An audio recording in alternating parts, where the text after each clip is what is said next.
And if you guys have any questions along the way, I'm going to try my best to keep an eye on the chat. So if you have any questions at all, feel free to ask them and I'll try to address them as we go.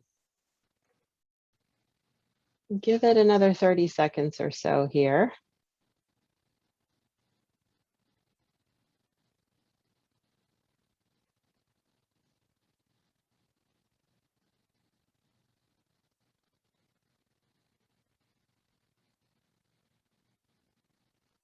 All right, I'm excited about this, guys. I love to talk. I love to talk about food. I love kids. This is going to be a great time together. So let's just jump in. Welcome. Hi, my name is Jen. I am the founder and lead coach at 51 Bridges Nutrition.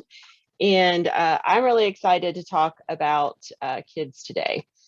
Raising healthy eaters. A lot of this for me, I have to tell you, is these are some of the lessons I've learned at both as a parent and also as someone who grew up in a very interesting household in the 70s during some diet crazes and things, which again, depending on your age, may resonate or may not with you. But anyway, just a little bit about me, if you don't know me. My name is Jen, and I've had a 20-year struggle with my weight.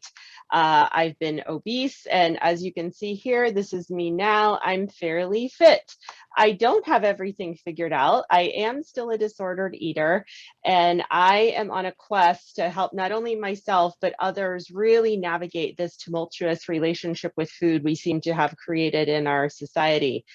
And now I think the diet industry does more to confuse us and make us question our own abilities than it does to really empower us to find our own solutions for us and our families. And so I really want everyone to come back to basics. I'm kind of mad as hell, as I say here on the screen, and I really want to make things right for people. And I feel like I have a strong voice because I've lived it and I've experienced it and I've come out on the other side, and I want to help other people build their journeys, because I also believe that everyone's a little bit different. Every person's a little bit different. Our experiences are different. Our families are different. Our kids are different. And so I have these credentials now with weightlifting, CrossFit, and nutrition. And so I'm doing my damnedest to help other people navigate this crazy health, fitness, and weight loss jungle that I feel like we're all in. But in terms of today, I want to go just quickly over what we're going to be covering today. But I want to talk about that our children, or even us as children, we're the original intuitive eaters. We were all built and equipped with this ability to eat intuitively until something in our world changed that for us. So I'm going to dive and have us kind of explore that a little bit, whether it's us or our own kids, and kind of seeing what we feel like their intuitive eating abilities are or are not. I also want to touch on parents. We are who our kids are looking to and their biggest influence, and what we say and do matters. And even though both of my kids are in their 20s now, I realize it's still not too late for me to help influence their choices, even though I didn't do such a great job modeling it when they were growing up. So it's never too late. I also want to relate and say the struggle is real. None of this is easy, and all of the things that I talk about today are aspirational in nature. It is not meant that all of these principles must be implemented for you to be successful, but rather for you to understand what you can actually manage, maintain, and implement based on what you need. I'll also have some practical tips, because I am all about practical, like, give me the real low down, dirty version of what I really need to be successful with my kids. So I'm going to leave you with that. And then also, just if there's only one thing you can do after this call, maybe two, depends on how amped up I get about the whole conversation. I want to leave you with those things so you really feel like you have something that you can implement after this time together today. So hope that sounds good. Let's jump in. So as I said, and I think for those of you that hopefully you both have had kids, or those of you tuning in have kids, and when they're babies, it's very easy to know when a baby is hungry, right? There's that particular cry, that particular wail that urgent cry that we know as a parent that our kid is hungry. And we're very in tune with that natural sense of hunger. And when needs are met for children at that very, very early infancy stage, it sends a message of safety and normalcy. And at some point, if that pattern is interrupted, or say like when our kids get older, it's either criticized or ignored, children can begin to fear there isn't enough food and starts to mute hunger signals and not trust the messages the body sends. That hunger is not the only cue that we need to pay attention to. There could be other factors at play. And that can start as early as infancy. So let's think about this for each one of us. I want you guys to think about your first concept of food restriction.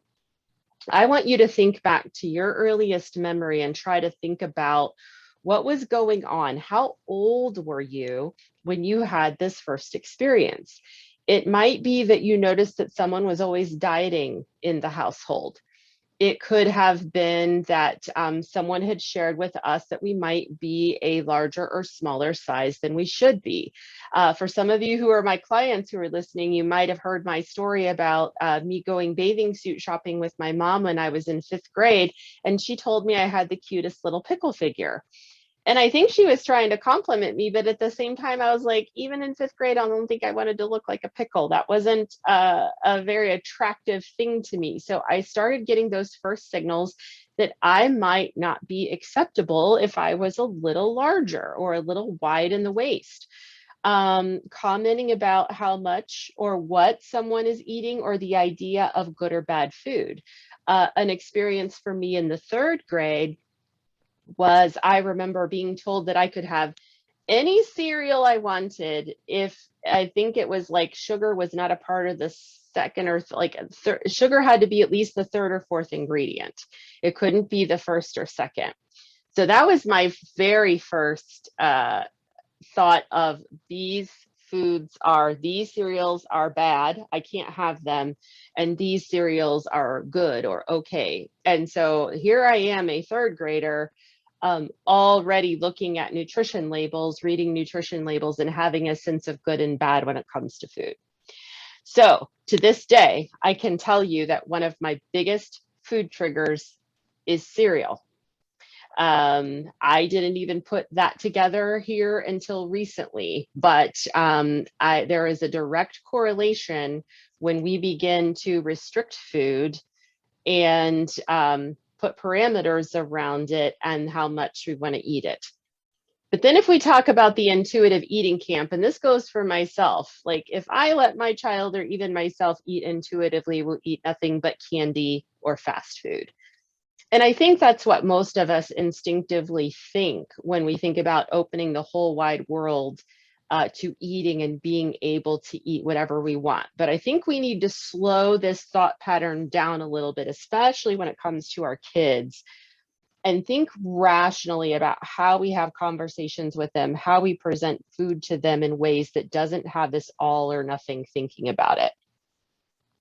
So here's kind of the concept of the hypothesis that I propose. And I'll have resources for you guys, some books and Instagram accounts for you to follow. So if you want to dive, I'm just kind of staying high level with this today. And if you decide you want to dive deeper into any of this, I'll have some resources for you. But think about this. We fill up on candy, pizza, and cupcakes because it's restricted or seen as bad or forbidden. Not necessarily it's because we seek. Now, they do taste good, and our brain's always kind of like seeking out that kind of stuff. But I argue that it becomes Last Supper eating, and that is a term that is in the intuitive eating book, which I'll share with you a little bit later, where we start to have these thoughts that I have to eat all of this candy now while I have my chance. I don't know when my next opportunity might be. So think about a child that is brought up in a no sugar household that goes to a friend's house that all of a sudden has plenty of candy, and they might eat some of it there. They also might hoard and bring some of that home and hide it from you.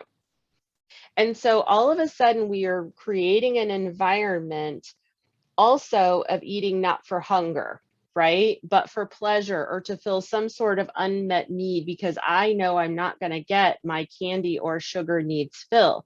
And this can escalate through adolescence and adulthood. So this is where the disjointed relationship starts to form for kids. And we start getting mixed messages like the one that I received, that I had this cute little pickle figure. We needed to read sugar labels on, different, different cereals and things like that. But then also, how many of us have heard, oh, you need to clean your plate, you need to finish this before you get dessert, creating all of these different rules around certain foods that just are conflicting as kids, and we don't really understand what they mean. Which is it, Mom? Am I supposed to clean my plate, or am I supposed to not eat certain things? And it just starts to create this disjointed relationship with food.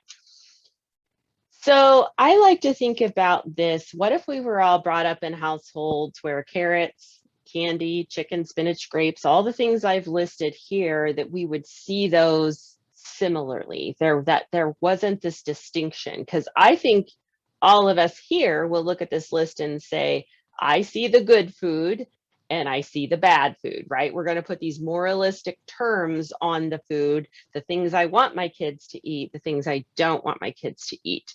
But we're the ones that create those boundaries and those constructs, and we do it ourselves, right? I am always thinking about this is good food, this is bad food, I shouldn't eat it. So this is where our relationship food comes directly into play with our kids. So this is where we have to think about us as our own role models. And again, if I had a rewind button to go back, this is one of the things that I would have adjusted as a parent.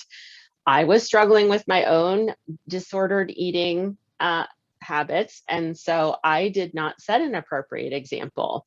And so I think since we're the primary role model, we have to demonstrate the behavior that we want to see. And again, this is easier said than done, but if even just a few of these principles stick with you, I think they might worth be trying. The first one is just an openness to exploring new foods.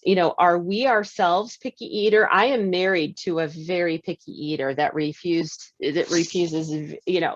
most vegetables, most fruits.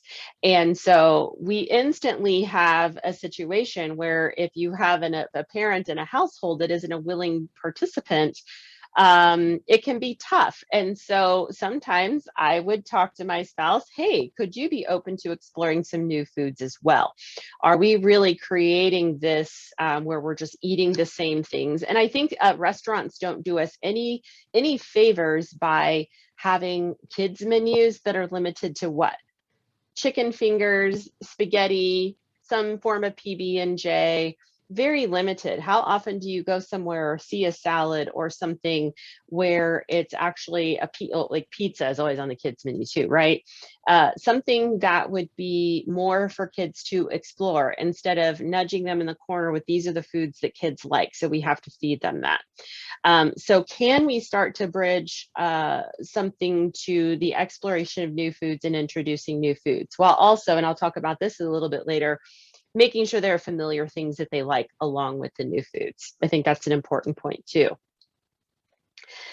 Do we as adults not judge what or how much people eat? If I think about myself being overweight and things, I have to admit I was probably pretty judgy about other people. I was projecting my own inability to do other things, to do certain things on others. And I don't think I set the best example.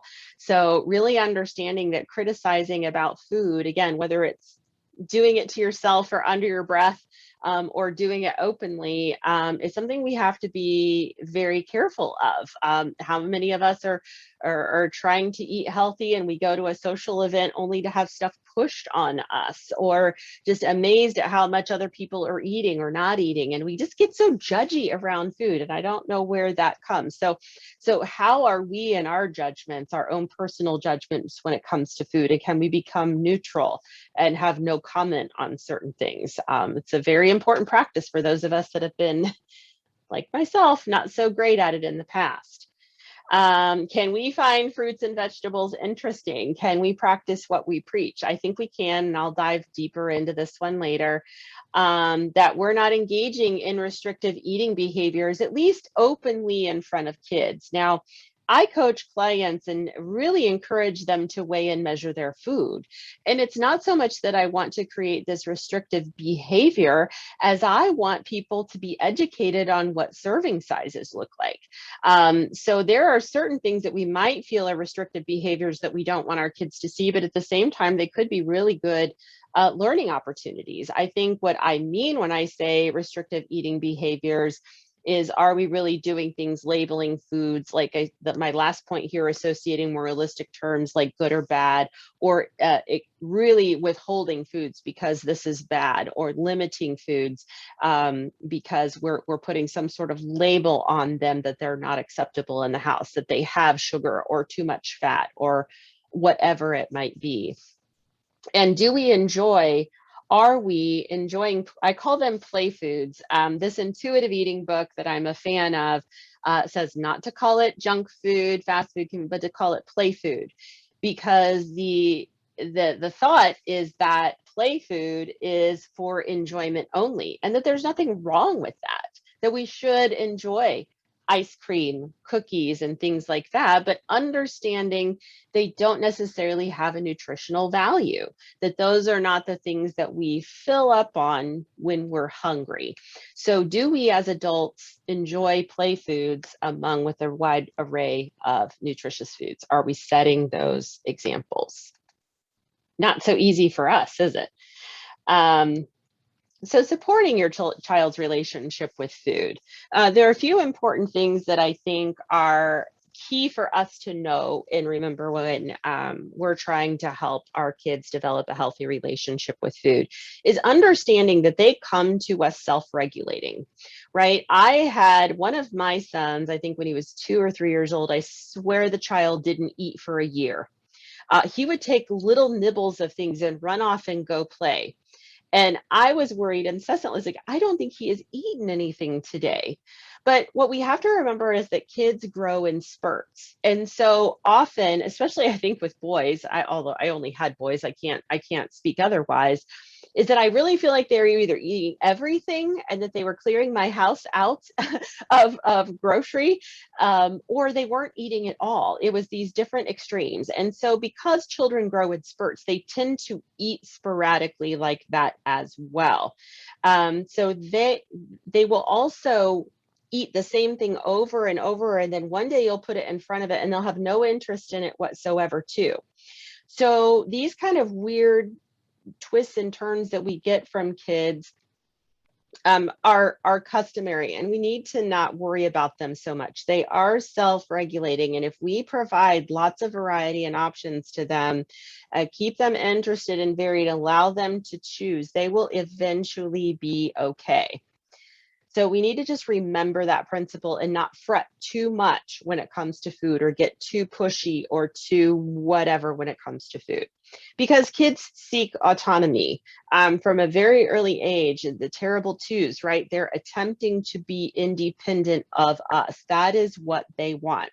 So as soon as you possibly can, allow your kids to self-serve them. And I think one of the important principles, and again, I think I've got this on another slide, is the power of family meals and everybody eating together and providing a variety of foods, introducing them regularly, but also allowing kids to pick and serve themselves based on what they want. And that we should not apply pressure to clean the plate.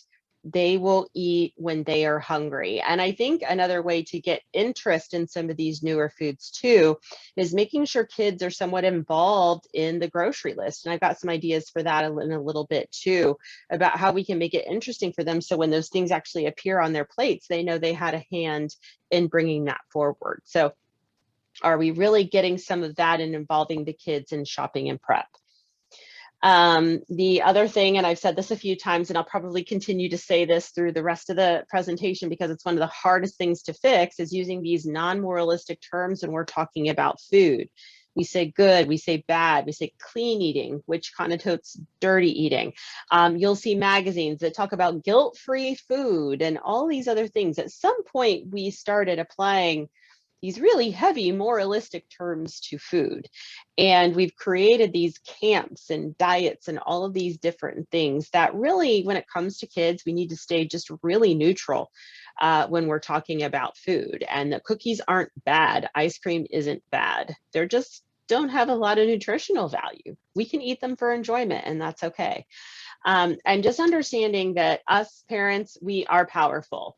And what we say, and probably more importantly, what we do absolutely matters. So it is not junk food. There is no shame in eating it. We really have to make sure that we're representing that as well. And I think in terms of our power as parents, we want to ensure that, and this one is so hard, this is hard, parents, that there's no bribe, reward, or comfort that we begin to associate with food. And I grew up, I don't know about you guys, but I grew up in an environment where that was a direct correlation. It is how we showed love. And I think it's just something to really think about, how appropriate some of those associations that we need. The last thing that we want to do is to really encourage that. And so I think whatever we can do as parents, and again, I'm fully admitting here, this is somewhere that if I could turn back the clock, I'd be better at how do we talk about things? How do you let your kids know you're there to talk about things with me, and that talking about our feelings and things are way better than running over to Dairy Queen. And I fear I was that mom that was taken whenever we were all kind of down in the dumps and not feeling so hot. Ice cream is often the solution. Celebration. Ice cream is the solution to a lot of things in today's society. And so how do we really make ice cream something that is something we just really go and enjoy because it's ice cream, not because of something else? So I think as much as we can make those associations, or at least I think a more important thing is just to identify when they might be happening, and then how do we make that different in the future? How could my child have an interesting reaction, or how could this build a thought pattern for them that food is a form of comfort and not just something that nourishes them, right? So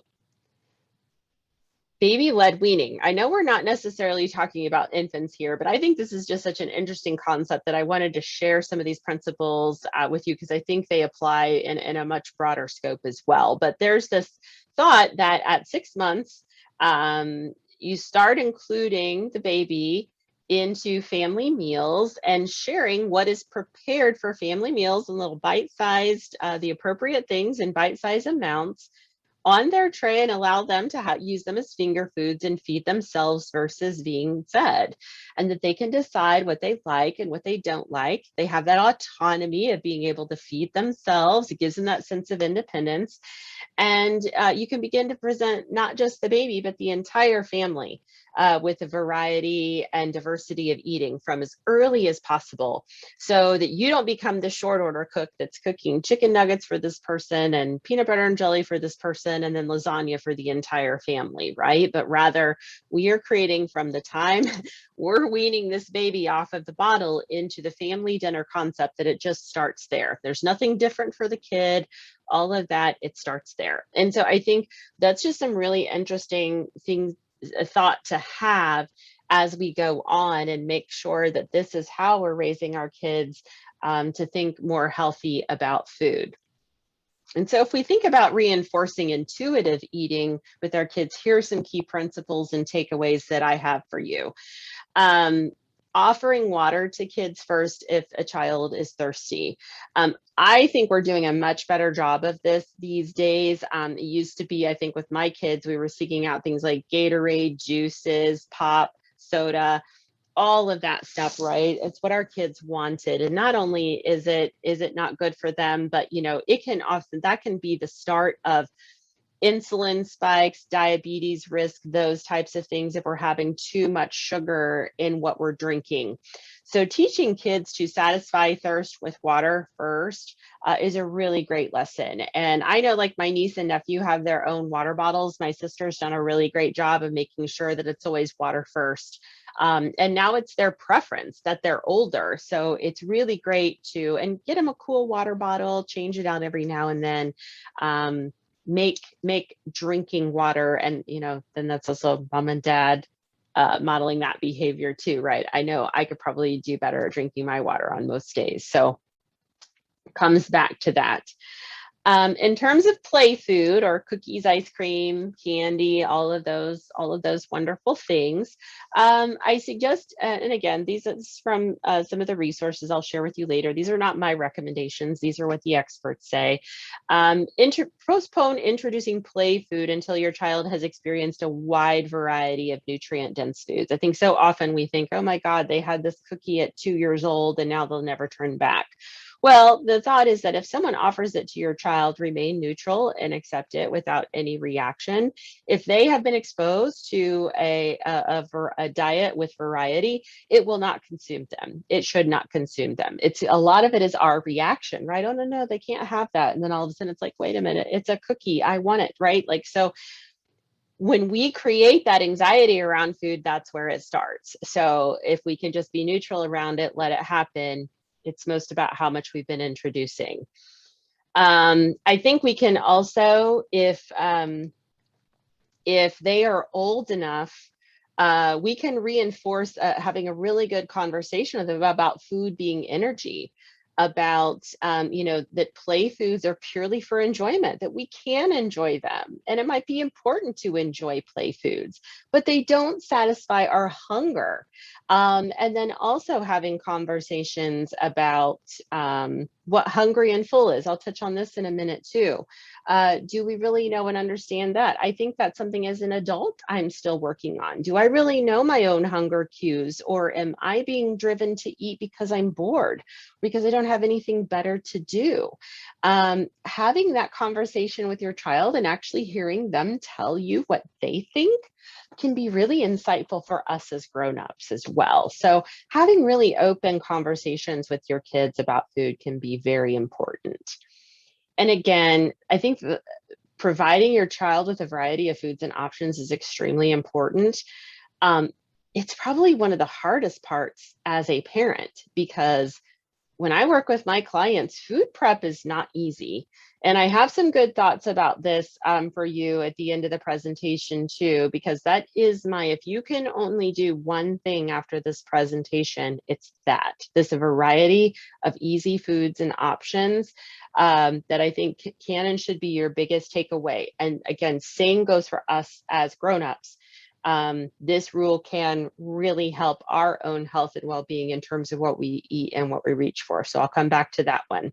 Again, this concept of making one meal for the whole family, starting that really early and integrating people into that, and then really getting back to trusting your child's innate abilities, which is not so easy sometimes because we just really fear they're going to want to eat candy nonstop, right? So if our kids are a little bit older, I think this starts with conversations about what do they actually want to eat? What do they enjoy? If they like going out for burgers and fries, maybe that's something you try to do at home a little bit more. You can make them a little bit more healthy.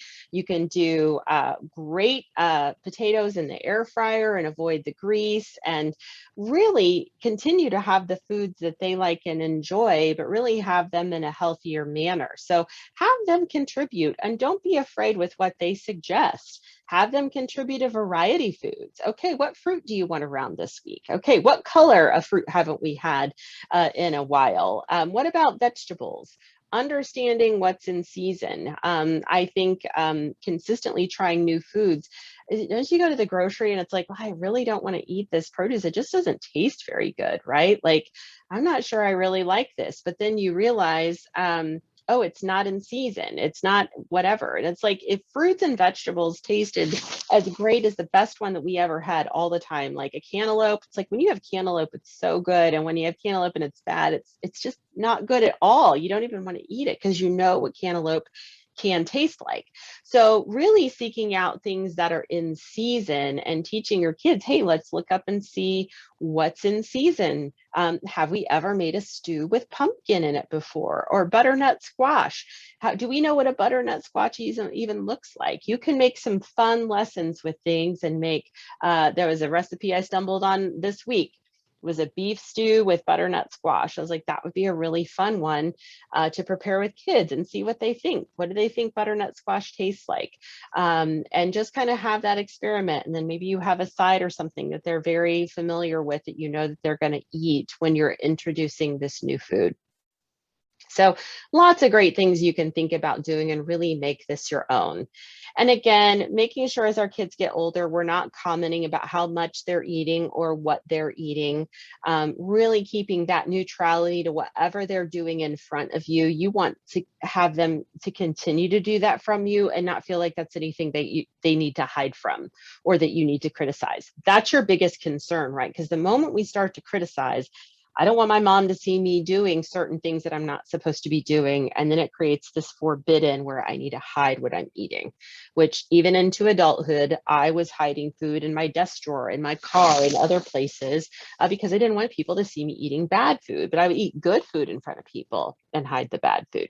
So let's not try to create that environment for our kids if we can. And then this is a really tough one, right? Ensure that food is not provided as comfort, reward, or bribe, and that we're there for them when you need to talk things through. I touched on that a little bit earlier, but just making sure you're having those conversations if you're having family dinners, really good times for you to guys to really just talk about things, what's on your kids' minds, and having that time to be open. So let's talk about some of the consequences of restriction and deprivation when it comes to their kids and our kids. And I talked about this, you know, if you are a no sugar in the house household, and I'm not demeaning that if that's what anyone has done in the past or came from. It's just a good example of having a restrictive rule that could lead to other consequences. And here's the thing, I think my parents and others that are doing these things, they're all coming from a really good place, right? We all want our kids to be healthy and happy and all of this. So none of this is eternally damaging to our children. We just need to relearn some things. And I think that understanding these and being able to have conversations about them, that, you know, they can have all the candy they want. And I know you're probably going, oh my gosh, this is going to backfire. But we have to understand that it's the deprivation or the bad piece of this that causes the overeats. And so I think what we have to do is instill in our kids, hey, I know you eat a wide variety of nutritious foods, and some days we want candy, and that's okay. So I think as long as that variety is a part of the equation, you're going to be generally okay. So here's another scenario, right? We have a child that begs for dessert and refuses to eat dinner. We've got dinner as the direct barrier to the cookie, right? So we're going to throw a tantrum until we get the cookie, right? And so one of the thoughts I have for this is kind of make, well, and again, I don't want to have any restrictions or anything like that, but I call it the Lunchable rule. When you're presenting food to your kids, present the cookie or dessert as a part of the meal. Go ahead and put that on the plate. When I watch most kids eat a Lunchable, and even when I eat one myself, I may or may not eat that cookie first, right? You're going to enjoy that cookie. My nephew will eat the center of the cookie, then he'll eat the two other hard pieces of the cookie, but then eventually he'll move to the meat, the cheese, and the crackers, and eating those things as well. It's obvious that the cookie is the most desirable thing, but it's all a part of the same package. So I think instead of having these fights, introduce the food to your kids and make sure that they know that this is a part of their meal and that they have those choices that they can make, and that we're not restricting it, we're actually putting it front and center. And so just recognizing that this fear of deprivation is a powerful force. These are things, if we have limited access to certain types of foods, a conditional availability to foods like, hey, you can't have this until your dinner's eaten, or rigid serving sizes where we're either, you know, overfeeding vegetables and underfeeding certain things, but are we rather letting our kids pick and choose? And again, this all really starts back at the beginning and making sure they have a wide variety, because kids are pretty amazing and they'll make some good choices. if they're given that opportunity. So parents, here are some tips for us. Again, back to the examples that we set, be active with your kids. This doesn't mean y'all have to go run 5Ks or do anything crazy, but what are you doing to be outside, to be active, to explore? It can be inside, it can be outside, but are you getting that intentional time with them? Are you yourself making time for yourself to exercise and do things? Are they seeing that as a part of your own life and self-care? I think both are equally important. Are you setting the example for what you're eating and some of these principles that we want to bring to the table regarding intuitive eating? And some suggestions for kids that both overeat and undereat. So I think for kids that overeat, having that conversation about what hunger and fullness feels like in their body is really important. And I think it's really important to listen. Let them really get it all out. What kind of sensations do they feel? Ask them specifically about a time they were really satisfied and full, and what did they eat? And another time where they maybe ate too much and they didn't feel good. And what does hungry, when are they hungry? Have they ever eaten before when they weren't hungry, and why? And what was that? I think just having these open conversations and let their answers be their answers are the best way to explore how our kids look and think about food. And so I think understanding this and having this conversation from the standpoint of hungry and full is important, because we can then share that satisfying hunger can give them the energy that they need to run and play. And as you know, we had talked about play foods are not really things that you eat to get full. They don't satisfy, they're purely for enjoyment. So knowing that too much of any food, a good food or a play food, can make them uncomfortable or sick. And I think this is important too, that, if there have been foods that have been forbidden, or you're like, geez, I've made some mistakes, I wish I could go back. It's okay to tell your kids, you know what, we'll go back. If there's something you'd like to have in the house, we'll go back to having that in the house. Or, what is it that you'd like to see? What play foods would you like to have as a part of your eating? What sounds good to you? Start having those conversations so that you're showing your kids there's some permissiveness there in terms of what variety they want to have, and allow them to choose. Now, if we have some undereaters, I think the key thing there is not to pressure them to eat more. They could just be going through a growth spurt, but it's also important for us to know when to seek help. You need to give your kids a little bit of time, because it also is possible that they could overeat for a period of time just to test you, just to make sure you're paying attention, just to make sure you're like, is it okay if I do this? But hopefully by having the hunger conversation and providing that variety of foods that they enjoy, that aren't just cake, candy, cookies, ice cream, pizza, deep fried stuff, all of that, they will self-regulate and make some good choices, and they might just surprise you. But know when to seek help. If you give the kids the room they need and all of that, but you don't see improvements, and again, you need to give them a little bit of time, because it might worry you at first. But once they kind of have tested those waters and realize you aren't going to freak out if they overeat candy for a day, that it's going to be okay. Hopefully they will self-regulate. They won't feel so good. They'll know you've had that hunger conversation and start to pay attention. And I think maybe even more importantly, let them know you've read a book or you have some new information that's changed the way you think about food, and that you feel like we need to be more open about options and choices and how we eat. And let your kids be a part of that conversation.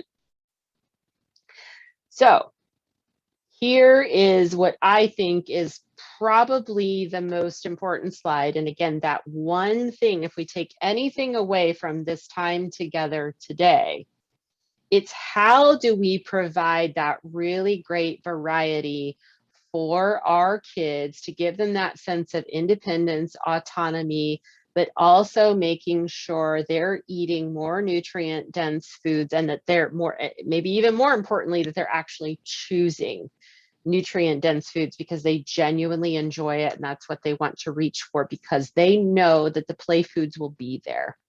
They know those things will be there. So I don't care if you're an adult, a kid, whatever.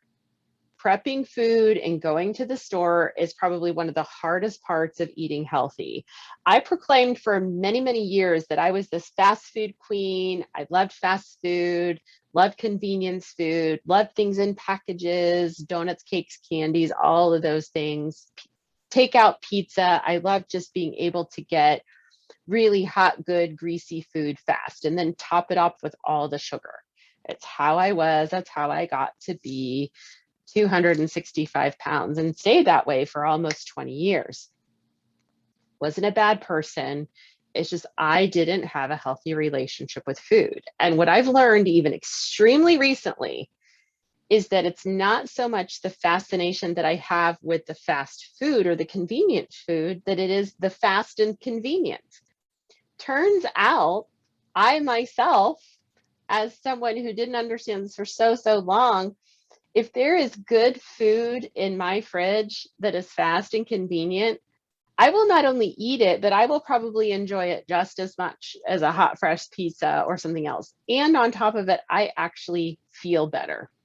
So I realize that I have to spend a majority of my time in a food prep mode and understanding that I need to have really good stuff filling up my fridge and a variety of good stuff filling up my fridge. I think your kids are probably no different. Yes, I'm no different than your children or my children. So here is a list of things that I would be thinking about because I truly believe this is the hardest part as a parent. So what can we have in the fridge that's going to appeal to our kids and make them want to have these choices? So thinking about eggs. Those of you that maybe work with me, follow 51 Bridges Nutrition or Gen X Journey, know that I'm a huge fan of protein for a multitude of reasons. It fills us up, it builds our cells. Our body has to work the hardest to process protein, so it's efficient. Our body works harder, so we're going to burn it slower, which means we could potentially lose weight faster if we eat more protein. Love it for many, many reasons. So the first couple of ones I have here are thinking about protein.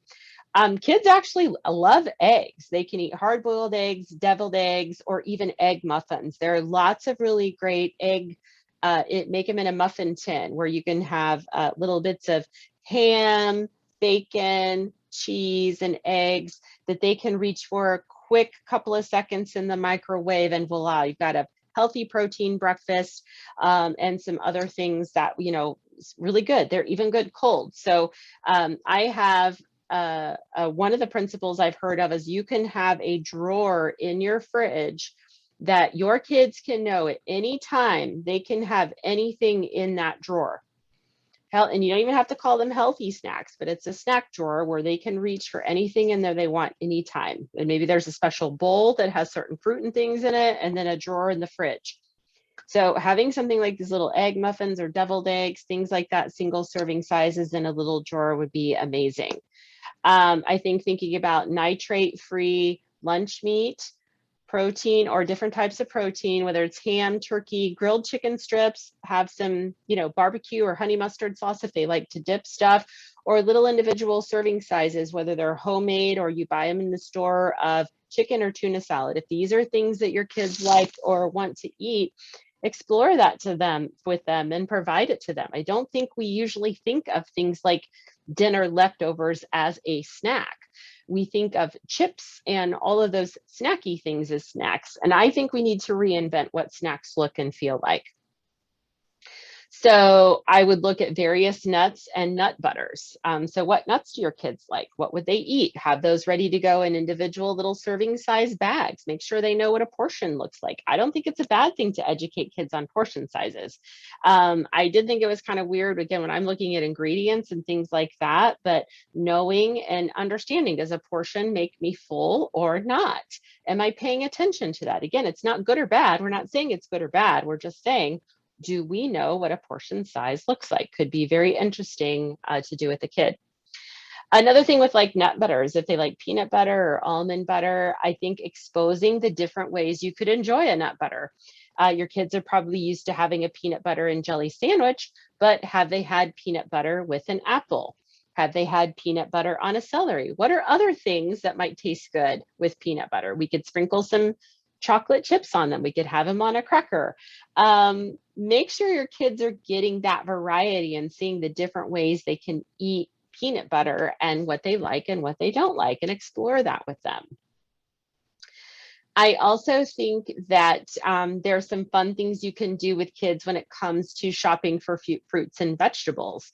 I even recently myself started paying more attention to what fruits and vegetables are in season. Do your kids know that certain fruits and vegetables come from a garden, that some of them are in season? Can you make choices accordingly? Or buy the rainbow. Hey, what color of fruit did we have last week? Should we buy a different color of fruit this week? Take them to the store with you. Let them pick out what looks good to them. I did something with my niece the last holiday season. I realized I was making a pomegranate salad and realized I had never myself cut open a pomegranate before. And so I do a lot of food stuff with my niece because I need a do-over with some of my kids. So I do some food stuff with her, and we decided we were going to cut open a pomegranate together because we had never done it before. And I know it has all the fun little seeds and everything in it. And so we made it an adventure. And we talked about what a pomegranate reminds us of. Oh, it's kind of like a little grape. Oh, it's kind of like this. And what could we use this for? What could we put this in? Could we put this in a chicken salad? Could we put this in something else? And how did we think about how it tasted on its own? And it was just this whole exploratory thing that we had with the pomegranate. So it sounds silly, but most of my time with my kids was spent baking cookies and doing things that were more for comfort. I was aiding them as comfort. We did this little exercise as education. Moving forward, let's make and try something new. It was just a whole different spin on how we typically treat food. So that was a whole eye opener for me myself. I'm also a fan of yogurts, cheese, and full fat dairy options for kids. I think full fat options for kids, it helps fill them up a little bit more. You can get the yogurts in the packs or the cups, however you want, whatever age your kids are, the different cheeses that they like that come in the pre-made sticks, or you could create your own little packs depending on what they like. I introduced my 20 plus year old sons to goat cheese. I don't think they had that experience much anymore. Now they're goat cheese crazy. Again, I'm continuing to introduce new things we didn't have in our house and making sure that they know and understand there's way more out there than the 5 things we used to eat as a family. Another idea would be making your own trail mix. So a lot of kids are infamous for picking out the M&Ms of the trail mix. Well, what if you let kids make their own, come up with your own formula? Okay, we need a nut, a fruit, play food, and whatever else you might want to throw into a trail mix, and let your kids make their own. And they might be more incentivized to eat it and then have it again in individual serving sizes.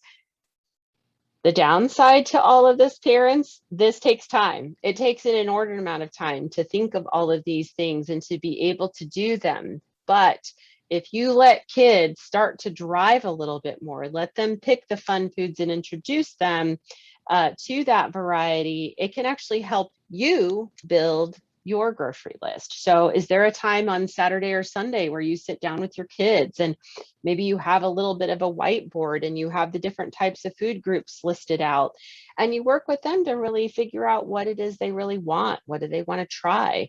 And what do they want to be a part of? And then let your kids start to dictate that. And then you can start to fill in your own grocery list with things your kids might actually be excited about trying. So that's what I got for you guys. I hope, again, this wasn't meant to be you need to do everything in this presentation, but rather give you just a few little tips about how you might talk to your kids a little bit different, have conversations with them, and involve them in the process. Trusting them a little more. I know the whole thought of them eating candy all day doesn't sit well with me either. But again, we have to start repairing and addressing that deprivation piece before we can really move on. And I think maybe even more importantly, if you try some of these things, they don't work, know that you might have to seek a little bit of help or assistance. It's also possible you could deep dive into one of these books too. So here I have Intuitive Eating was the source that a lot of this came from today. And I will also say that intuitive eating is not 100% the answer. There are probably 5 or 6 other experts that would give you other tips and tricks. And I am open to all of them. If I have anything to say about my own weight loss journey and different diets, all of them work to some extent. I think what we have to be better at is being better advocates for ourselves as parents and all of those things to know which ones will work for our family and for our kids at what time. And so I think we need to trust ourselves a little bit more, probably need to trust our kids a little bit more in knowing that we have the full on ability to fix these things. And that's a really hard thing to do. It was a really hard thing to do for me because I didn't trust myself around food. But I had to slowly start to repair my relationship and understand that food wasn't the enemy. It was my thought that I can't have these things, that they're bad, and just start to repair that relationship and know that there are lots of other really great things out there that I can eat and enjoy. And it doesn't have to be this cycle of deprivation. So the baby-led weaning book that I talked about, Child of Mine, Born to Eat, and a great Instagram account is Feeding Littles. If you want to follow that. And I'm sure there are plenty more resources out there.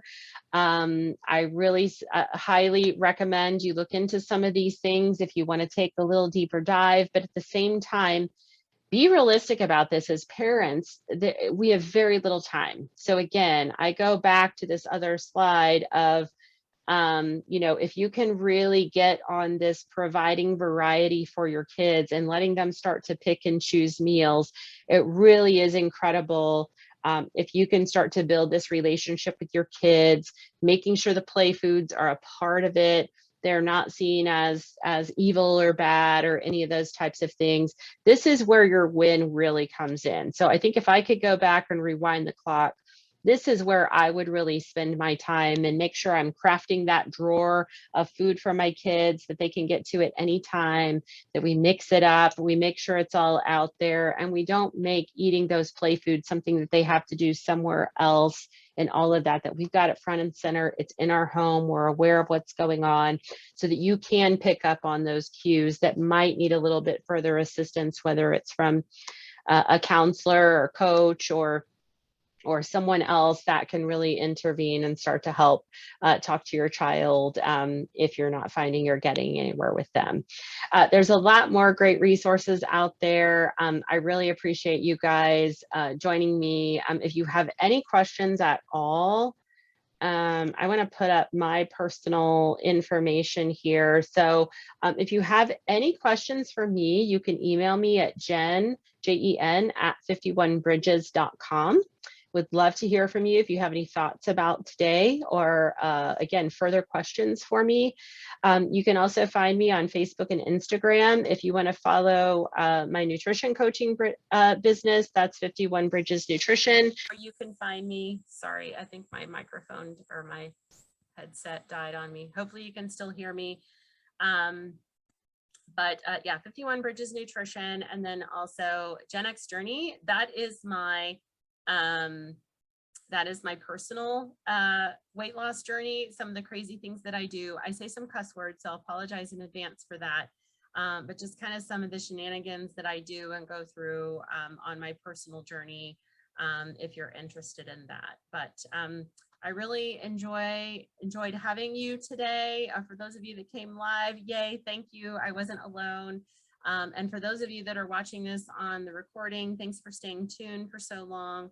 And again, reach out to me anytime with any questions regarding the presentation. So anyway, thanks all. Have a great day.